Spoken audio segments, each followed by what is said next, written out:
Welcome to the Yoga Therapy Hour with our guest, Arun Deva.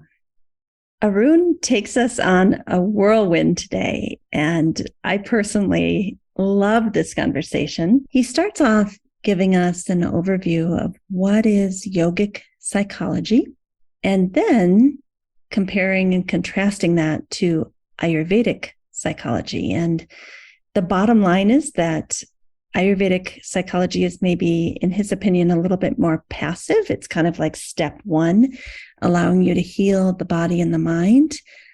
And that step two is yogic psychology, where you have to take responsibility, you have to do the work, and it's very much self-empowered. So the reason we have both, which of course, both of them come from the same roots, but there's something for everyone. Someone who maybe wants a little bit more passive approach with herbs and Abhyanga oil massages and medicines, that's for everyone.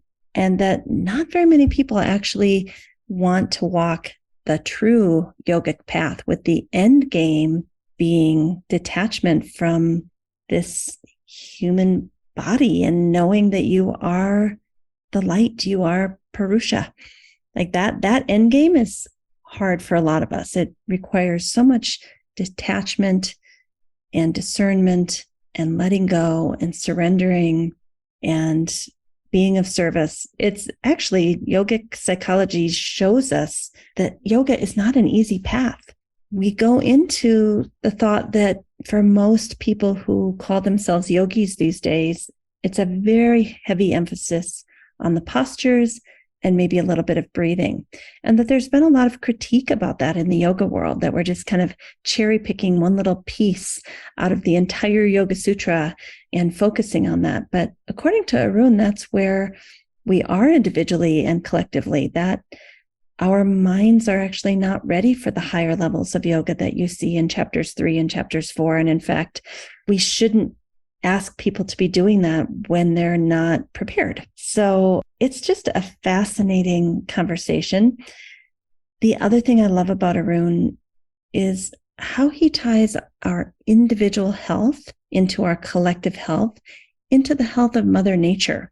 And he goes into an area that may be uncomfortable for some people, talking about grasping or aparigraha, this idea that I need more and more and more to feel safe, to feel secure, to pass on to future generations. And that accumulation of wealth without passing it through and being of service actually can make us sick. And so it's a very interesting tangent that we go into, that caring for each other, being of service, taking care of Mother Earth is actually going to benefit us individually and our own health, because that's why we're here. We're householders, and we're here to be of service to each other and to the world. I hope you enjoy this interview, and we love to receive feedback. You're always welcome to let us know on our Facebook page.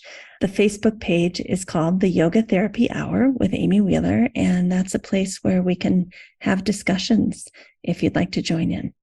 Welcome to the Yoga Therapy Hour. My name is Amy Wheeler, and I'm your host. The Yoga Therapy Hour is here to support you on your mental, emotional, and spiritual journey. We talk about things like nervous system regulation, spiritual connection, how to be more involved in your community, how to communicate well, how to manage your mental health. There are so many things that we are excited to share with you in Season 5 of the Yoga Therapy Hour podcast, and we hope that you will share it with your friends, family, colleagues. All right, let's get into today's episode.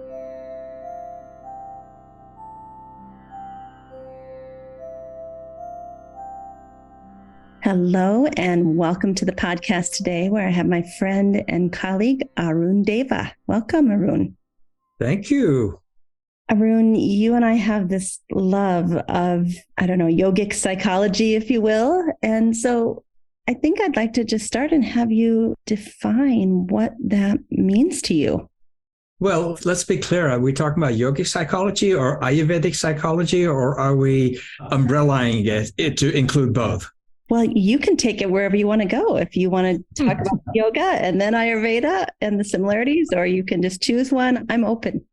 Okay, well, I like that. So why don't we start with yogic psychology? So for yogic psychology, obviously, we're going to look at the Yoga Sutras, right? Yes. And so if we look at the Yoga Sutras, and I think I actually said this once in a workshop, that if any psychologist ever wants to study psychology, all they have to do is go to the Yoga Sutras. It's all right there for you. You just need a teacher to take you through it because it's in an archaic language if we go that way. It needs to be unpacked. It's a zip drive. It needs to be unpacked. So the Yoga Sutras, if we look at them, we've got 4 chapters. So the first chapter is basically giving you how to get to the end game. So it's going to start with, if you're ready to go all the way, this is all you need. But if you're not ready to go all the way, if you need to be convinced and you need to start with baby steps, then you jump into the second chapter. Okay. And then as a result of the second chapter, you start to find out a little bit about your powers, about, what you're actually capable of when you step into your truth. Yeah. And so then you move into the third chapter.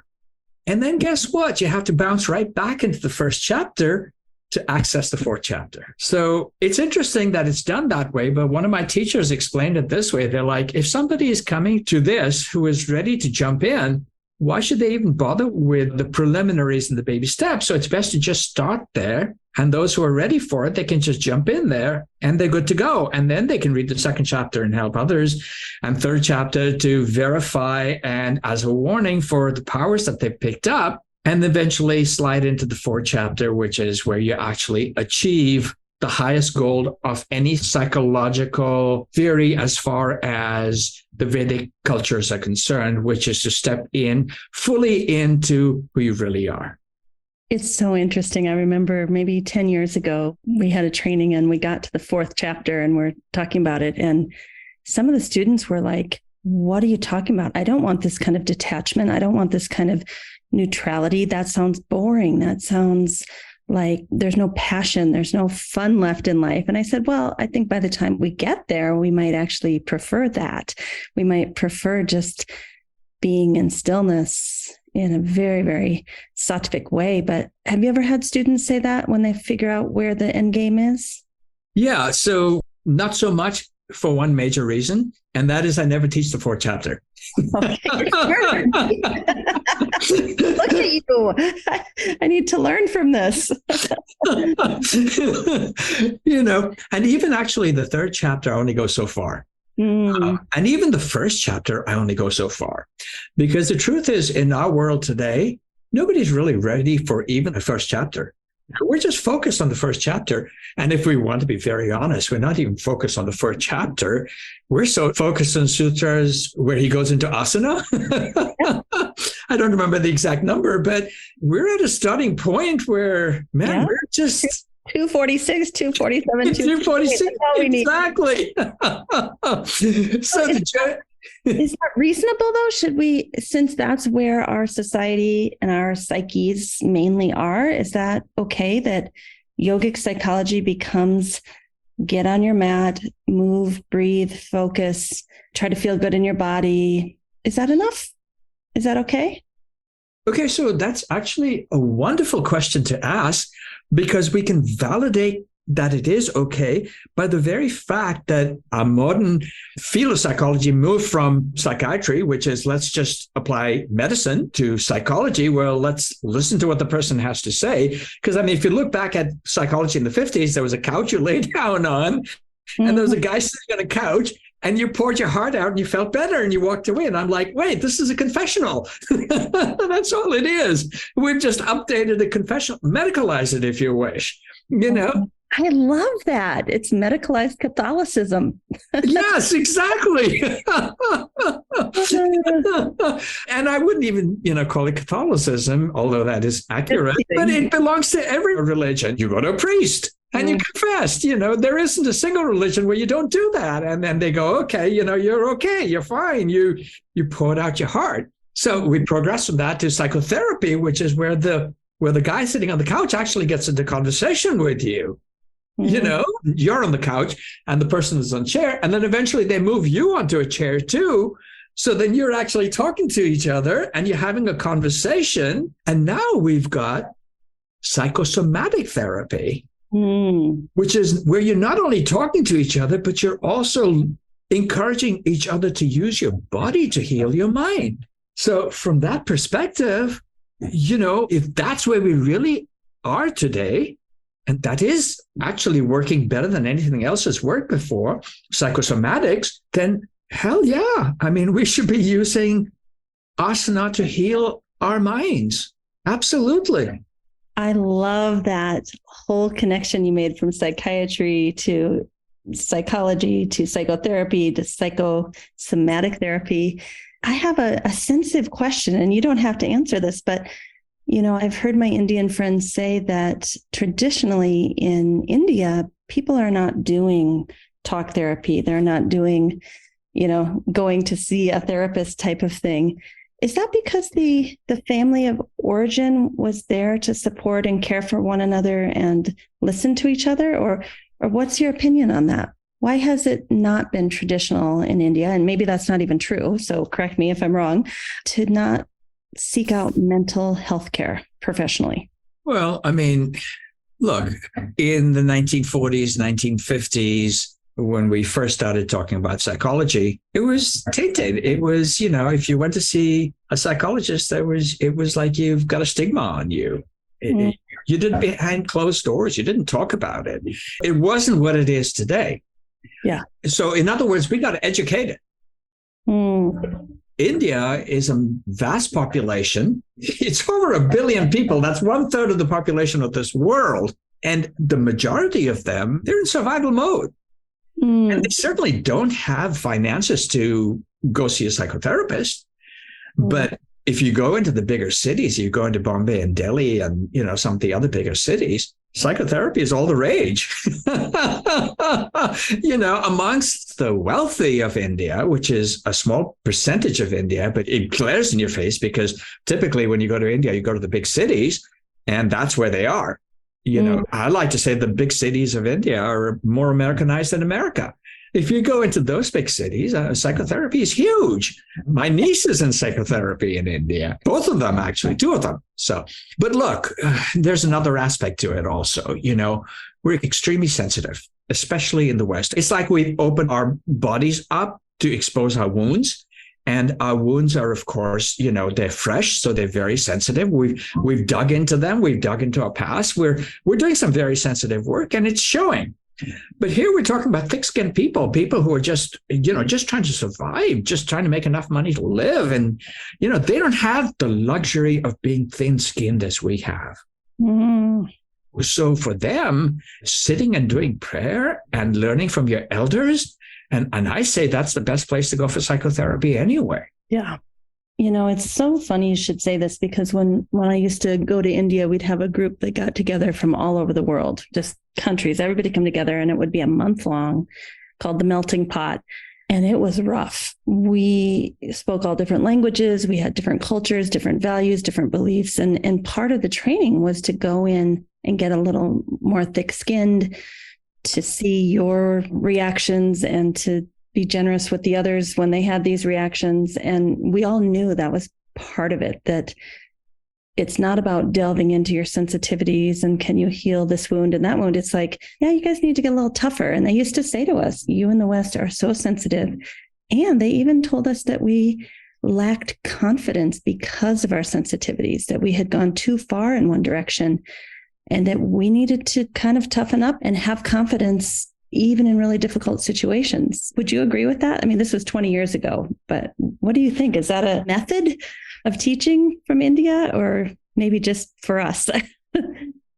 Well, I mean, look, when you open a wound, right? And that's what we're very good at doing here in America. We're very good at opening wounds. We're going to be sensitive.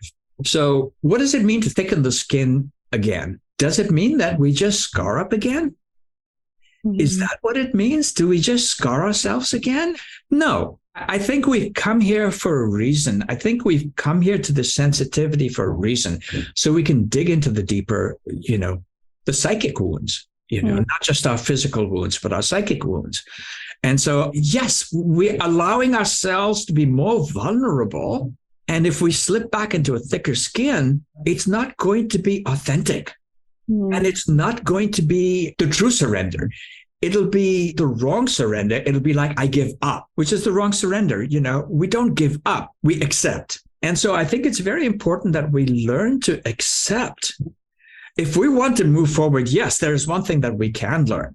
If we want to move forward, we have to accept our wounds. And to accept other wounds, and I think, Amy, this is very important for people to understand. We have to recognize that we are wounded and not that we are sick, not that we are ill, not that we are diseased.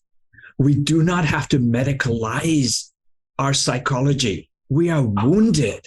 And there's a whole different therapy for wounding. It's called healing. Mm-hmm.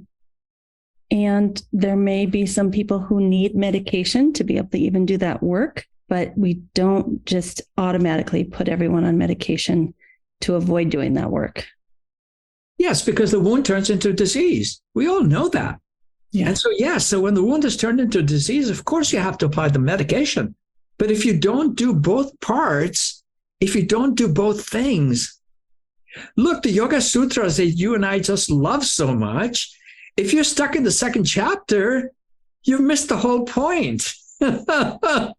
You know, the second chapter is when you're dealing with the vyati, you're dealing with the disease. But once you get past the act, you got to go to the wound, which is the wound is not knowing who you are. Yeah. And that's the first chapter. You know, you go back to the wound, you go back to who am I? But yes, right now, I'm in pain, so I am the personality. You have to work with that first. We have to work with the ego. And with the ego, sometimes we have to pull out the medicine. Well, speaking of medicine, let's go all the way back to my first question. Tell me, how is Ayurvedic psychology different from this beautiful description you've given of yogic psychology from the perspective of Patanjali's Yoga Sutra? What is Ayurvedic psychology? How is that different? It's not so much that it's different. It's for everyone who doesn't want to go past the second chapter. The second chapter today needs to be done through the lens of Ayurveda. And I say this over and over and over again. It needs to be done through the lens of Ayurveda because Ayurveda is for everybody. But the end goal of Ayurveda is Neschitta. It is exactly the same as yoga. The end goal. It has to be because both of them are based in the philosophy called Sankhya. You know, Sankhya means get to know yourself. How do I get to know myself? Enumerate yourself. Whoa, really? That's how I get to know myself? I break myself into parts and see which one of those is me. And we go through 24 parts and we find out none of them are me. And then we're left with just one part. That's the 25th. And all of a sudden, oh, that's who I am? So the end goal is exactly the same. There's no difference. But Ayurveda it's for the nobility, it's for the Brahmin, it's for the Vaishya, the merchant class, it's for the poor man, it's for everybody. It's for anybody who's not willing to do what you talked about earlier, go to the fourth chapter. And is that because it's a more passive approach? You can take your herbs and you can get an Abhyanga oil massage and eat proper foods. I mean, why do you say it's for everyone? And you're making it sound a little easier. Well, you know, in the Ayurvedic world, we have a saying, and let's not take it arrogantly and let's not take it egoistically, but let's take it realistically. First Ayurveda, then yoga. Okay? First, heal your body, heal your mind. Get to the place where you're ready for yoga, which is to step away from the hooks that are in your skin and are reeling you away from knowing who you are. The sense organs, you know, the motor organs. I want to do this. I want to feel this. Well, who is this I? This I is changing. It's constantly changing. It's a construct, what we call the ego. It's a construct. So as long as that's who the I is, you're not going to achieve yoga. But Ayurveda comes along and says, well, let's make this ego as healthy as possible. When the ego is healthy, it's satisfied. And that's where even Tantra comes in. You know, Tantra says that there are 7 specific steps before you get to know who you really are. And you have to go through them and you have to get past survival, which is the main instinct and the main work of the ego. That's right. You know, it's just survival. Ego is identity. I need this organism to survive. So obviously we're going to start with the ego. So Ayurveda has this great compassion, this great karuna, if you wish. Let's begin with pacifying our ego. Let's begin with medicine. Where is the disease? Let's approach it. Where's the wound that caused the disease? Let's approach it. Once we've gotten past that and you feel whole and your ego is healthy, the ego wants nothing more than to be happy. Once it realizes that happiness comes from knowing who you are, then the ego is going to merge into the self from whence it came.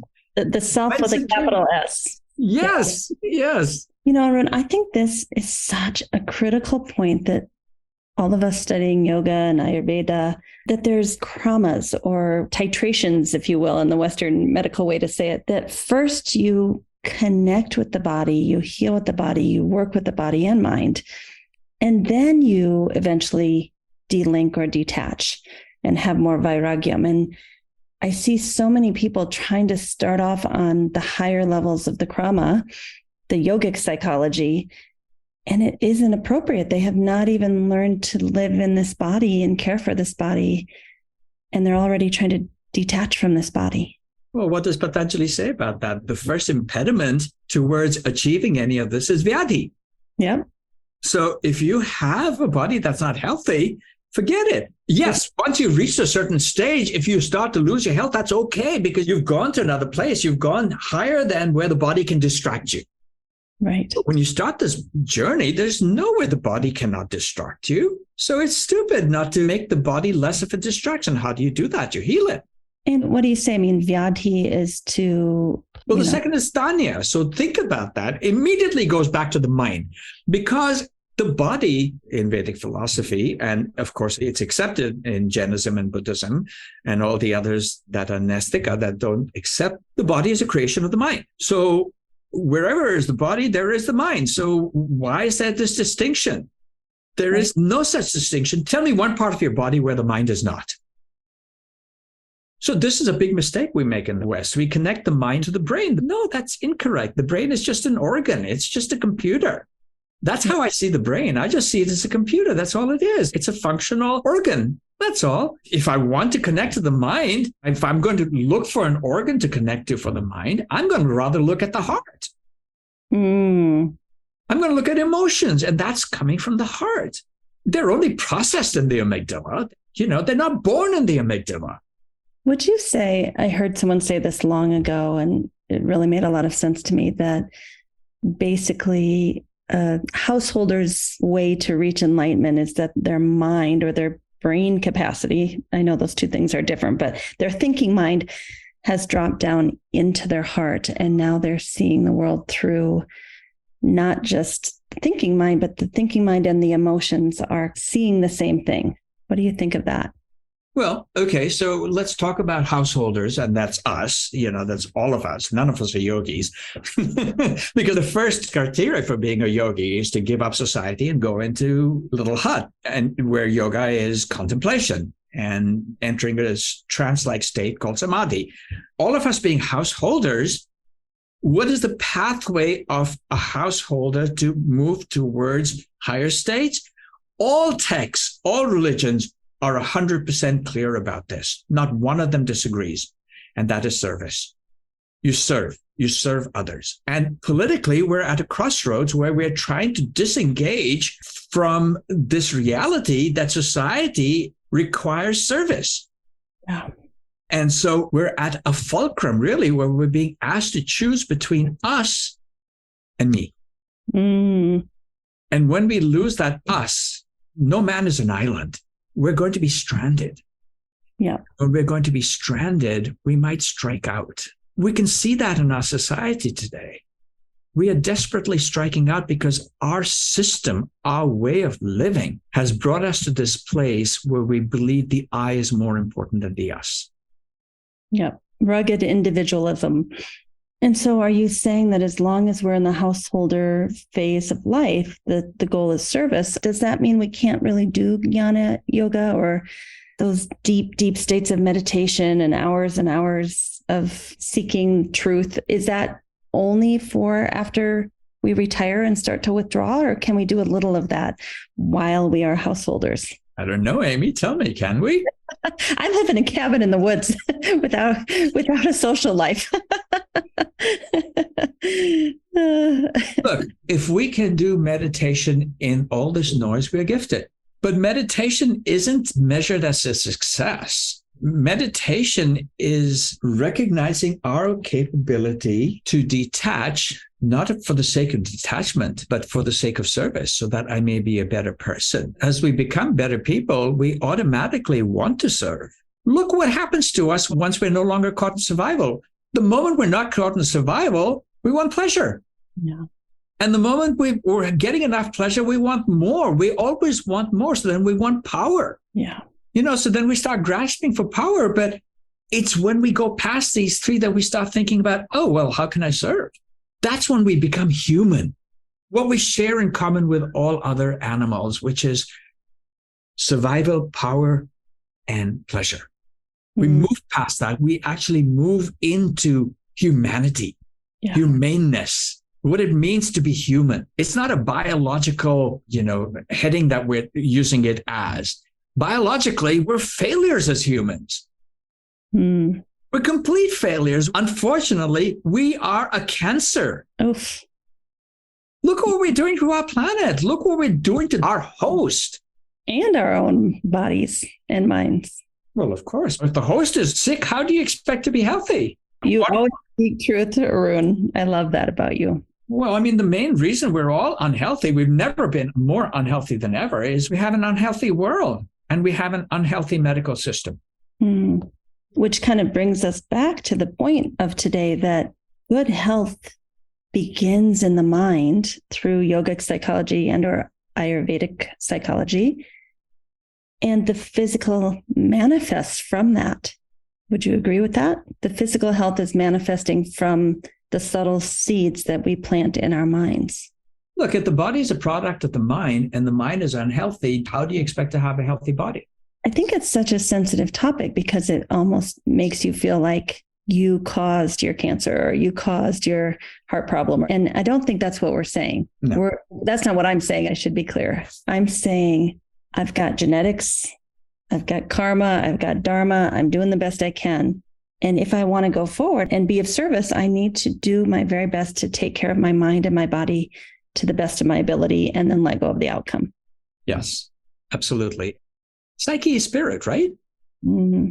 The Greek word psyche means spirit. If my spirit is wounded, let's not waste time in who wounded it. You wounded it. I wounded it. No, that's not going to heal your wound. That's like the story of the Buddha, right? He's going to ask you, look, when you've been shot with an arrow, you're like, well, I want to know who shot me. You're going to die. So give that up. Stop it. Stop asking, am I the reason why I'm sick? I don't want to blame myself. No, just get on with the job of healing. Or blame others. Get on with the job of healing. That's not healing. Blaming is not healing. Blaming is shaming. Blaming will do nothing other than make you lame. Be lame.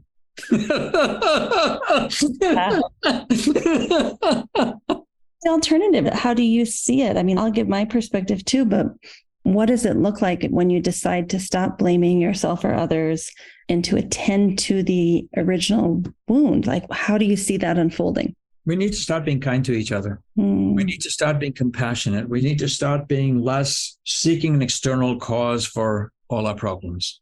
Or blaming ourselves equally. Both of them are just equally bad. We need to get on with what really needs to be done. What do you really want? Do you want to stay in the same space? Because if you do, then you can play the blame game, sure. But do you want to move on? Do you want to heal? That's the first question we have to ask ourselves. Do I want to heal? Or am I safe in my wound? Carolyn Miss talked about this. Most of us are safe in our wounds. Most of us identify ourselves through our wounds. So what are we doing? Do we want to live in our wounds or do we want to heal? What do we really want? And the truth is, we're capable of incomprehensible suffering, both in accepting it and causing it. And some of us feel like we're not living unless we're suffering. That's shortchanging yourself. It's not allowing yourself to grow up. We stopped growing up. And psychotherapy is there to help us grow up, to stop being the little child that is wounded and just wants to strike out for having been wounded. I was doing this beautiful meditation this morning. It brings you to a place where you're kind of remembering a wound or a difficult time that you feel in your body. And then it just repeats like, don't go into the story, don't go into the story, don't go into the blame game, don't, just feel those sensations and be with them, the heaviness, the somatic part of it, the embodied part of it. And then it takes you into feeling somatically lightness and the light. It was really profound and powerful for me to not get involved in the blame and shame game and the stories and just stay with it somatically and move from the tenderness and the vulnerability into the lightness. It was lovely. So I think, is that the kind of thing you're talking about? Well, the Buddhists make it even simpler. They focus on the breath. Find something that you can focus on in a detached manner. So if you can't focus on your wounds in a detached manner, start with the breath. And as you do that, you get to a place where the wounds get revealed and you're in a position to actually work with them. Look, Amy, you've been doing this work for so long that of course you're able to access those places. But what about a majority of people who are stepping into this for the first time? If you ask them to go examine their wounds, it's going to scare them. It's everything that they've lived for. It's everything that they believe themselves to be. So I agree with the Buddhists there. Start with something simple, something you can do without judgment, just focus on the breath. It'll bring you to that place. It'll bring you to, where does my breath want to go? Where does my breath block? Where is it difficult for my breath to enter? All of these things. And when your mind starts to run away, which it will, it's easier to bring it back to the breath than it is to the wound. Yeah, I agree. And I think what you just said is what makes yoga practice in terms of asana and pranayama so potent. It's the breath does it for us, even if we don't know that it's happening. Yeah. I mean, people say to me, oh, asana is not yoga. I go, it is now. In the 20th and 21st century, asana is yoga. So why? Because it's telling us, look, 198 sutras, 3 to asana. How important can it be? Incredibly important. If you actually understand those 3, they are incredibly important. If you cannot start with healing, bringing your body into a state of comfort and strength, if you cannot understand that, how are you going to bring your mind into a state of comfort and strength? Right. Yeah. You look at all our rishis or our sages, in their early years, their bodies are beautiful. It's only once they've gone past the body and gone completely into the mind that they let their bodies fall apart because it doesn't matter anymore. Yeah. But all of them in the beginning part of their journey, all of them, their bodies are gorgeous. It's such a juxtaposition, though, because there's been so much critique in the last 10 years about Western yoga only being asana and only being for fitness and health. And what I hear you saying is maybe that's okay. Maybe that's where we're at. And as long as we don't believe that's the end game. Well, what I'm really saying, Amy, is that our nature is to critique. Whatever happens, we're going to critique it. Well, I am with you. I have been looking at this need to judge. I've been putting out these posts that, can you find discernment without judgment? Because discernment is good. We must discern. We must know who not to put our trust in. We must set boundaries. We must communicate. It's not all rainbows and puppy dogs and unicorns. But can you and can I be discerning without that added layer of asmita, that I, me, mine, I know, I'm right, you're wrong kind of feelings? Yeah, I think you just went to the heart of it. I can't be right unless you're wrong. So say more about that. Well, there's something wrong about that, right? When touch that for a moment. Why can't we both be right? And why do we have to be right and wrong? Why do we have to have these opposites? And judgment is playing into that. Judgment is, this is right, this is wrong. There's a recognition that judgment requires separation, okay? Judgment requires us to move away from the center. Okay, so what's the center? For example, what's the perfect temperature?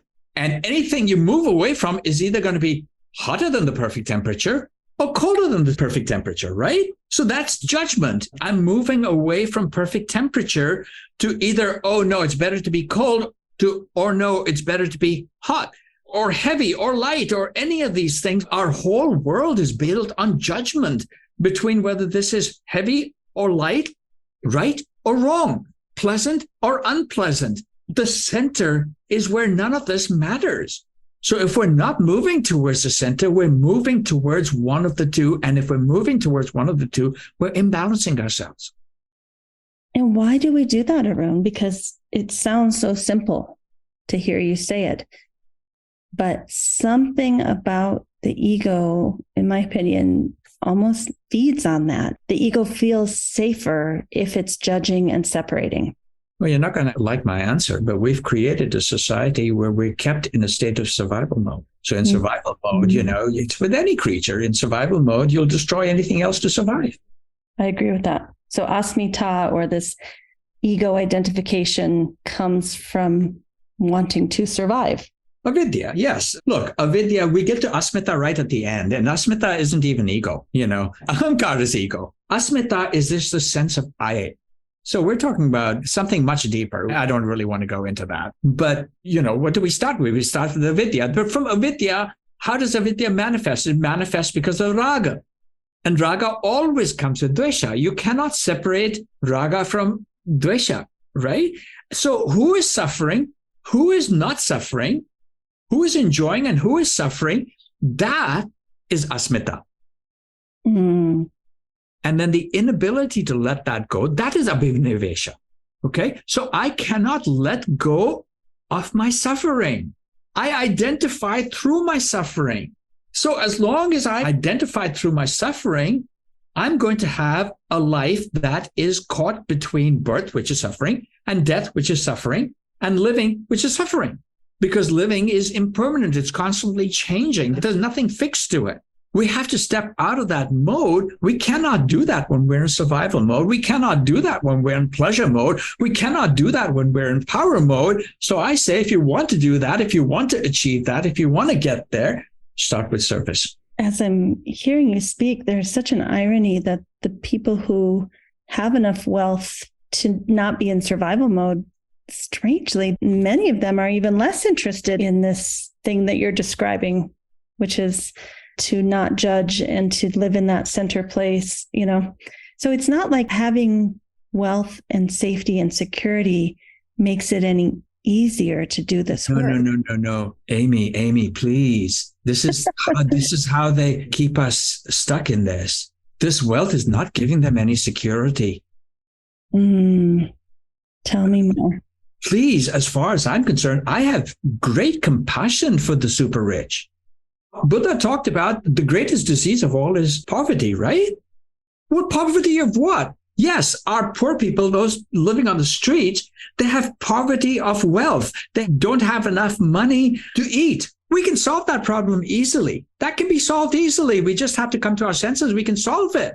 There's enough money to take care of each and every person on this planet. That's not the poverty that the rich have. They have the poverty of spirit. They are suffering more than that man living on the street. And that is why they cannot even give you 1 penny, because their belief is that money will take away their suffering, and they suffer more. And they buy into a medical system where they can be tranquilized. And they buy into a psychological system which strokes the ego. As long as you have this money, you're better than everybody else. You think they're going to let that go? You think they're going to give you 1 penny they have? No. We just haven't understood them. And they are us. When we get to that position, right? What's to stop us from becoming them? So the system is flawed. We're allowing them. We're allowing poverty of spirit. We're not only allowing it, we're encouraging it among the super rich. To enter that club, you have to be greedy. You have to be a miser. You have to be Uncle Scrooge. And the rest of us, not all of us, but some of us are looking at it thinking, oh, I want that safety and security. And I do want to acknowledge that when you're not able to pay your rent and you are homeless and you don't have food on the table like that, that's real too. When I go for my walk in the evenings, I sometimes pass this man who's always sitting, sometimes in lotus position. He's homeless. Sometimes I think he's just there as a messenger for me. And for me, he has become a messenger. You're going to find the sacred in honest suffering. These people are suffering honestly. There is a beauty to them. I'm afraid to talk to this man. What if he bursts my bubble and just turns out to be some crazy guy? I see him as a rishi, and I pass by him every day with just all I need to do with him is go like this when he says, hi. And we have this heart-to-heart connection. I don't know if I'm imagining it. And if I am, what's wrong with that? Maybe there's something beautiful that this poor man living on the street, because he can sit in lotus position, is actually a sage. And does not have poverty of spirit. It does not have poverty of spirit.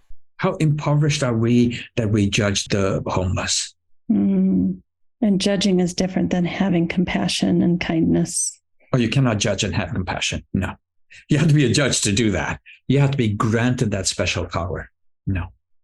You've really explained beautifully a quote by Mother Teresa, who, of course, worked in the streets of Calcutta for so many years in India with the poor and homeless and sick. And she said the same thing. She said we should feel the most compassion for the wealthy because they're the most disconnected. And this is not a blanket statement about all wealthy people, right?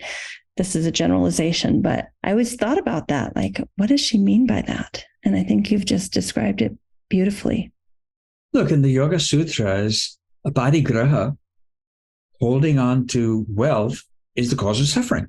And what is the suffering? It prevents you from knowing who you are, because letting go of wealth allows you to see your past lives. In other words, you see yourself 10 years ago, 15 years ago, as a child, in the mother's womb, maybe earlier, maybe all the way back to the beginning. Who knows? But at least start somewhere. So letting go has an exuberance, a pleasure to it that you can feel. Each and every person listening to this podcast can feel it by doing one thing very simple. Take 25, take 5, just take 5 $1 notes, put them in your pocket next time you go for a walk. And the first 5 homeless people you see, give them $1 each. These days, $1 is not going to go anywhere. Give them $2 each. Give them $5 each. Just give away some of this wealth that you're clipping. If you're a millionaire, give away $100,000. Give away $10,000. Yeah. Give away $100 bills. Give something you're not willing to give. If I'm poor, I'm not willing to give $1. But it's the homeless who help the homeless. Right. Yeah, because they know that suffering. It's so interesting. I grew up very poor with 6 children, and I think my dad made $17,000. It was something I resented, something I felt not good enough. For a long, long time, I really did have kind of resentment against people who had more than me. And as I've grown spiritually and mentally and emotionally, I've started to understand what a blessing that was to be able to work for every single thing I wanted, and the strength of character that built, and the ability to do your best and let go. Like, there's so many things that came from that. And I'm so grateful now. Yeah, life is, I know this is corny, but life is nothing but lessons. And, if we're going to talk about Ayurvedic psychology, one of the biggest lessons out there is recognizing karma. Say more about that. Yeah, I thought you might want to take that hook. It's like a yummy little worm on the hook. I'll eat that one. Karma means to do refers to myself. So, what I do has repercussions. So when have I not been doing? I am because I did. So I'm born because I did. Yeah, mom and dad are definitely very much a part of this whole equation, but they're part of my karma. There's no separation from sahaja and karmaja diseases. Sahaja means genealogical diseases arising out of genetics, and karmaja, diseases arising out of karma, because there's no English word for karma other than cause and effect. That's Newton's law. Karma is Newton's law in that sense. It's a recognition that if you plant an apple seed, you're not going to get a mango tree. It's a simple recognition that, you have to move beyond the blame shame game and you have to move into this is where I am. Oh, I have to understand my mother to understand why I'm here. I have to understand my father to understand why I'm here. I have to understand my childhood to understand why I'm here. Yeah, you want to stay with that. You'll keep unraveling for how many lifetimes? How many lifetimes are you going to work on that? Because that's not where the answer is. You can keep unraveling it and unraveling it. Sure, you can do that. And every time you unravel a layer, you feel a little bit better, but you still come up against something. So if you want to really do the healing, you have to move past that. You have to recognize karma. And karma is heyam dukkam anagatam. It's very simple. Karma is, what am I doing right now? Because that's my future. Now, if you look at it that way, man, you may want to change a few things about yourself. Right? I think that ties back into this whole idea of judgment and shame and blame too. Like, essentially, if you've learned the lesson, it doesn't do any good to go there. Just what are we doing now to plant these seeds that are growing for the future based on the wisdom that we gained from our past mistakes? Yeah, you can't rest on your laurels, as the old saying goes. When you solve a problem, you can't bask in it because the next problem is just a second away. And it's going to be a problem that you haven't solved yet. Just because you solved a problem, don't think you've solved them all. You have not. What's coming up next, you're going to have to get skilled at solving problems rather than skilled in feeling good because you solved a problem. That's a nicely refined thought. So, Arun, when I hear you say this about karma, of course, I have to ask a really hard question. And I know that you have these answers. What do you say about people who were born into poverty or born with disability? Or do you even go there? Because, if our current creates our future and our past created our current, to me, it seems a little bit like victim blaming. Enlighten me. Help me. Yeah, that is a tough question, Amy. I'm not sure I want to answer it. It is a very tough question. It goes to the heart of so many things. It brings out answers that are just going to make us defensive. I can only give one safe answer. If karma brought them to that place, have compassion. And they need to have compassion for themselves. We need to have compassion for them, and they need to have compassion for themselves. I don't have any other answer. I mean, yes, I do, but it's just going to open a can of worms, and I don't want to go there. We're not ready for that. But yes, we are ready to have compassion for them. Give them a helping hand. Have compassion for them. Change your karma.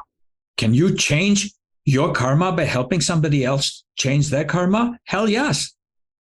Absolutely. Don't focus on their karma. Focus on yours. Make it about you. What am I doing to help this person come out of that karma and move into the karma that I'm blessed enough to have in this life? That's my answer.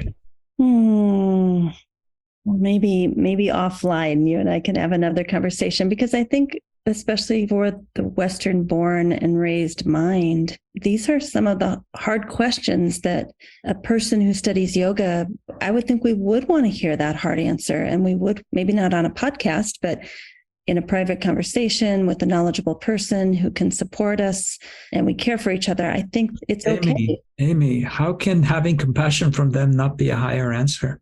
Oh, I agree with that answer. I was just saying, you said it's enough. It's enough. Curious minds want to know our road. But I do agree. It is enough. That is the action we can take to be of service right here, right now. And ultimately, what I hear you saying is that's what matters.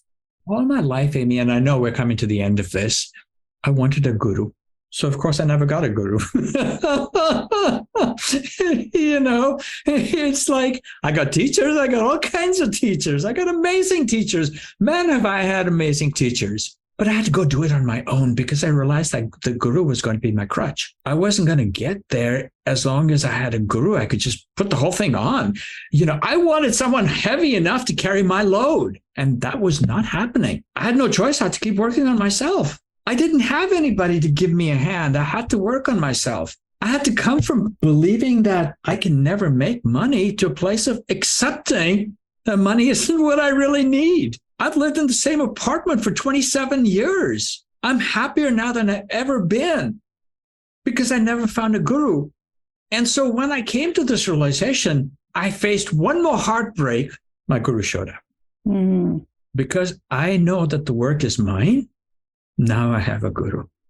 And he does not judge me one little bit. Mm. But he loves me. He loves this ego. Does having that mirror of him loving you along with your ego, does that support you to love yourself more? 100%. Yeah. I think that's what we're looking for, right? Yeah. You see, once we come to the understanding that loving just means acceptance, we're okay. Yeah. As long as we put love on the pedestal, we can never reach it. Love is right here. I mean, reach your own heart. It's the nature of your heart, which is why we hate so much, because we're denying our nature. Well, Arun, I feel like this is a wonderful place to stop and rest and breathe and feel. It's such a beautiful sentiment that you've shared with us about your guru arriving after you did the work. So I just want to thank you for being my friend and my colleague and for coming on the podcast and sharing your brilliant, brilliant mind with us. Can we take a moment and hear about how we could get in touch with you, your website, and any programs that you have coming up? Yes, I have a program coming up, Ayurvedic Psychology, and I'm doing a free intro to it. It'll be in October. And then after the free intro, you will have the option of signing up. And if you know me, I always charge less than I should. That's just one of the things that I need to carry. There'll be a 4-part series, and it addresses exactly what you and I started with. It will address Ayurvedic psychiatry, medicine, Ayurvedic psychology, listening, Ayurvedic psychotherapy, getting involved, and Ayurvedic psychosomatics. So those are the 4 parts that we will go into. So that's what's coming up. I'm extremely excited about that. And the other thing I'm excited about is Anjali, your dear friend Anjali, my daughter who adores you, and I are going to our second India retreat together. It's coming up in 2024. It's on her website, on my website. It's got its own website. It's called rasaindiaretreat.com. Let me pull that up for a minute. There it is. Tell me about this retreat, because I saw your pictures on social media last year and it was magical. Yes. So last year, we of course start with Ayurveda. So I've been leading retreats in 2010. So every time I do this, I take everybody to an Ayurvedic spa in the south of India first and get them acclimatized and get them into the very spirit of yoga and Ayurveda. And then we go on a journey. Then we go on an adventure. So last year we went on an adventure. We stayed in the south and we went to 4 different places and got a little taste of these 4 different places. This year we're going to travel up north to the desert. We're going to travel to Rajasthan. Rajasthan comes from Registan, which means the desert state, but it also comes from Raja, the royal state. So we're going to go to the royal state and we're going to go to the royal palaces. We're going to go to the royal forts. We're going to ride elephants. We're going to ride camels in the sand. We're going to see man-made lakes. We're going to the site of the original and only real Brahma temple. And then we're going to end by going looking on safari. We're going to go looking for tigers. My gosh. And I've heard in the past you found them. Oh, God, yes. This is the place where I almost always find tigers. So it's the best place to go find a tiger with me. Goodness, Arun, that is quite a trip you have planned there. And to be with someone so knowledgeable, who speaks the language, who knows the culture. I just think if somebody's going to go to India, this is the trip they need to go on. How many spaces do you have? Well, we just started promoting it, so we don't even want to talk about that. But come one, come all, please. We'll let you know when we're sold out, like we did last year. We got sold out, and we said, hey, we're just not taking any more people. And we did that. So we'll do the same again this time. We'll say, okay, we're sold out when we get there, but we don't know what that number is. And yes, it's good to go with me, and it's good to go with someone who's from there, who's got the knowledge. But don't discount the power that Anjali brings to this retreat. That girl, oh my God, she knows how to make this a memorable experience for each and every person on that retreat. The compassion, the heart, that understanding, that maturity that girl has, I can't take any responsibility for that. That's all her.